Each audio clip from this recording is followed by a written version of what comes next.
علی امین یہ میرا ایک ایسا سپاہی ہے جو ہر مشکل وقت پہ میرے ساتھ کھڑا ہوا ہے.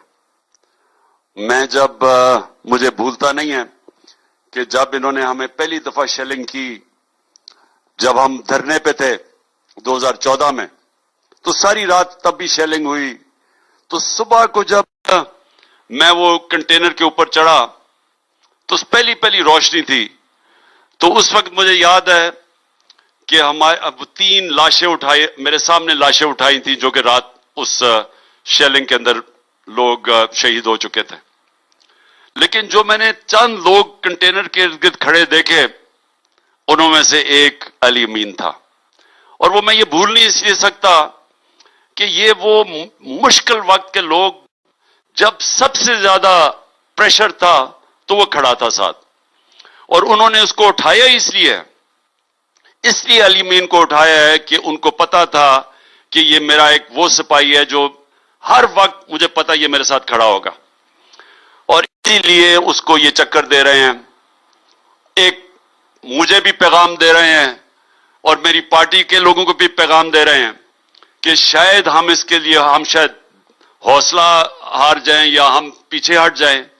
میں ان بیوقوف احمقوں کو بتانا چاہتا ہوں کہ آپ تو ہماری پارٹی میں اور زیادہ ہمارا جذبہ بڑھتا جا رہا ہے. ہم تو اور جس طرح کی آپ حرکتیں کر رہے ہیں، ہم تو اور پرعزم ہیں کہ ہم نے جب تک ایسے ظلم کا مقابلہ نہیں کیا تو اس سے تو بہتر ہے ہم اس کی غلامی کرنے سے پہلے تو موت ہمیں آ جائے. میں تو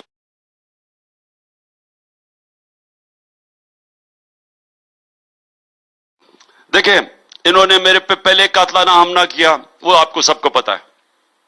اس کے بعد 3 دفعہ اور انہوں نے میرے پہ قاتلانہ حملہ کیا. 2 بار تو پتا نہیں کیونکہ وہ اور طریقے سے زہر دینے کی کوشش کی.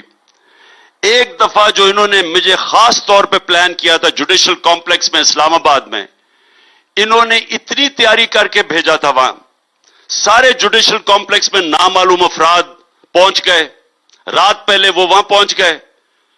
سی ٹی ڈی کے کپڑوں میں وہ تھے، وکیلوں کے وہ کپڑے پہنے ہوئے تھے، اندر سے پوری تیاری کی ہوئی تھی، رینجر سارے بھرے ہوئے تھے اور ان کا پورا پلان بنا ہوا تھا کہ انہوں نے مجھے وہاں مارنا تھا.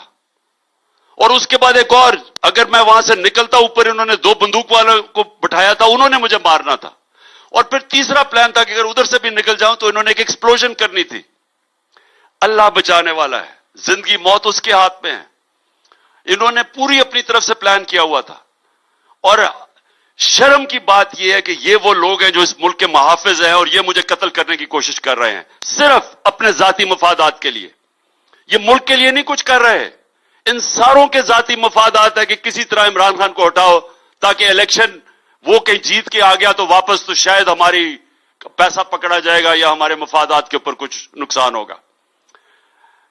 میں آپ ساری قوم کو آج بتانا چاہتا ہوں کہ اگر مجھے نہ اس کی فکر، ہاں احتیاط کر رہا ہوں لیکن مارنے کی تو مجھے کوشش کر رہے ہیں. اگر مجھے فکر نہیں ہے، میں احتیاط کرنا تو ہمارا نبی کا کال ہے کہ اپنی احتیاط کرو. لیکن میں یہ آپ کو کہہ دوں کہ جب تک میں زندہ ہوں میں ان ظالموں کا مقابلہ کروں گا.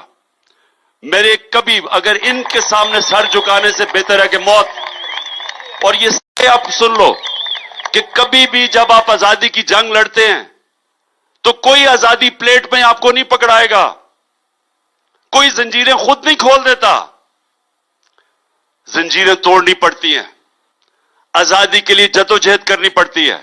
جو لوگ یہ چھوٹا سا طبقہ اوپر قبضہ کر کے بیٹھا ہوا ہے اور قانون کے اوپر بیٹھا ہوا ہے، جو چاہے کر سکتا ہے، جو مرضی اٹھائیں ماریں، کسی کو ارشد شریف کو مروا دیں،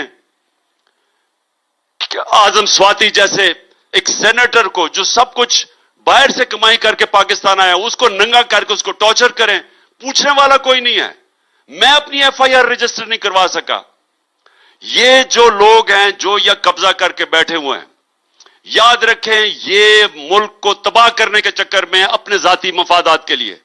ساری قوم سمجھ جائیں کہ یہ جب بھی میں نے زندگی میں کوئی کام کیا نا، میں آپ کو یہ بھی کہہ دوں، میں جب فیصلہ کر لیتا ہوں، اور میں یہ چاہتا ہوں نوجوانوں آپ بھی یہ سمجھ جائیں،